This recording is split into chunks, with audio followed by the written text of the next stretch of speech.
Grabe, ang bigat nung nung Nangyari. eviction. Nakakalungkot talaga pag lagi bine-evict, no? Kasi nanggaling tayo doon, alam natin yung pakiramdam, yung journey. Kaya nakakalungkot kahit sino pa yan, kahit naging favorite mo, hindi. Naku, maging thankful tayo kasi... Nakakalungkot talaga kasi magpaalam sa kapwa housemates, lalo na kung talagang nanggaling ka sa loob ng bahay. Kasi hindi madali na iiwanan mo yung mga co-housemates mo. Ayun, nakita na nga natin na ang latest evictee natin ay si Ali na nanatili sa loob ng bahay ni Kuya for 2 weeks. At 3 weeks naman sa Comstar Hunt. Ako, dalawa yung bahay na kanyang nilisan na syempre mahirap yun para sa kanya, di ba? At mamaya live na live makakausap natin Tamus. Dito mismo si Ali. At nakita naman natin, sabi niya, parang in-expect naman daw niya na talagang siya yung lalabas ng bahay ni Kuya today. Ang positive thing naman doon, kung iniwan niya ang pamilya niya sa loob ng dalawang bahay na ito, makakasama niya naman ngayong Pasko ang kanyang tunay na syempre pamilya. Malapit na yung Pasko. Ilang days na lang bago magpasko? 8! 8 days na lang! Pasko na, guys! O, kaya sana nag-ano na kayo, Christmas shopping, ganyan. Ako, anytime makakausap na natin ang ating latest evictee. Victi na si Ali Yes, actually. Abinal, ang astig makisig ng Las Piñas. Ako, kung gusto niyo may tanong kay Ali, just tweet your questions. Use the hashtag BBB Big Dating Linggo. At syempre, itatanong namin na kay Ali live na live, makakausap natin siya. Nako, ayan na. Actually, nandito na siya. Sabihin Let's na ba all, kayo? guys, welcome. Let's all welcome our Ali. latest evictee, Ali. Ayan, ang astig makisig ng Las Piñas. Hi, Ali. Hi, Ali. Uy, ganyan. Uy, crush niya. Hi, Ali. Cute daw si Ali, sabi ni Alex. Mag-hi ka sa kanila. Actually, cute nga siya. Ang cute nga ni Ali, no? Magkasintang ka. Char. Upo ka Ayan. na. Ayan, Milo, welcome sa Outside World. Oo, Ali, ano ba welcome nararamdaman to mo ngayon? Bring It On. Oo. Anong nararamdaman mo ngayon? Ako po kasi parang feel ko po talaga, ako po yung may evict this day. And actually natutuwa po kasi tama po yung pakiramdam ko. Kasi ang sa akin lang po is kung ano po yung ibigay sa akin ng Lord.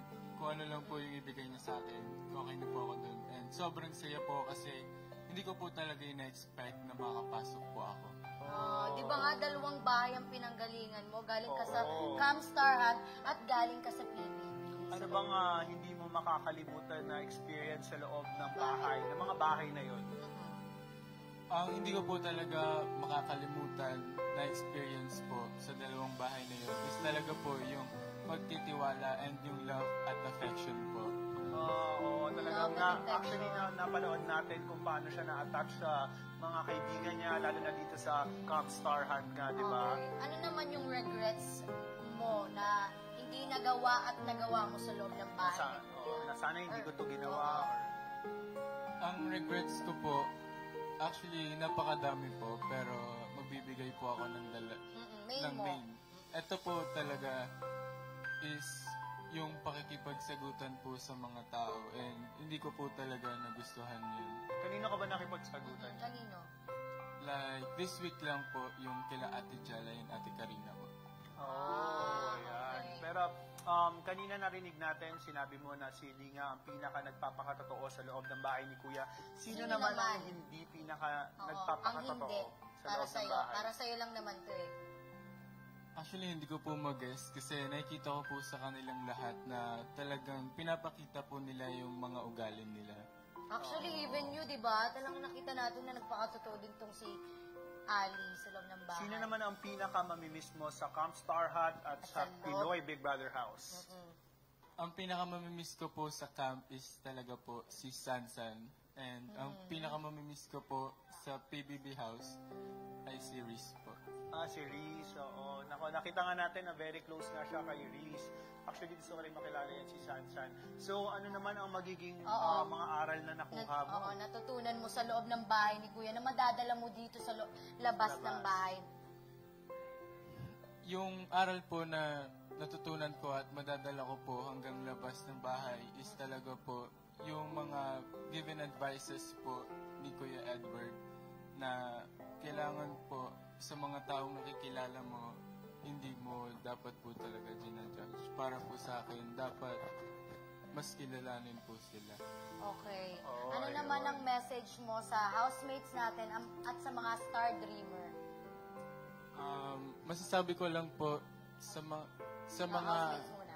housemates, I hope na in the 2 weeks na I've been there, sana na-appreciate nyo yung mga pinakita ko, and I hope na hindi kayo nagre-regret.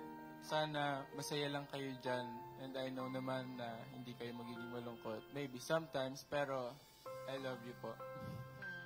Sa star dreamer naman. Sa mga star dreamers po na nakasama ko, I hope na makita ko pa po sila, and natutuwa ko na naging part sila ng buhay ko. Sobrang unexpected talaga ng mga bondings natin, kasi ako talaga yung tipong tao na sobrang mahiyain na talagang hindi ko kayang ipakita yung mga emosyon ko sa mga tao except na sa inyo. Ayan, oo. Okay. Ayun. Pero ang nakakatuwa lang panoorin kasi nagkaroon siya ng stand, ng paninindigan sa loob ng bahay ni Kuya. At nakita na natin yung emotional side mo. Kasi sabi mo nga, introvert ka, mahihain. Pero sa loob ng bahay ni Kuya, nakita namin kung sino si Ali. So nakakatuwa yun, di Ano ba? naman mabibigay mong advice kay Ali? Ano lang, just continue being yourself. Tsaka yun nga, sabi ni Kuya, continue giving them a good fight. Oo, actually, tama Muay yun. Thai, Parang, Muay Thai.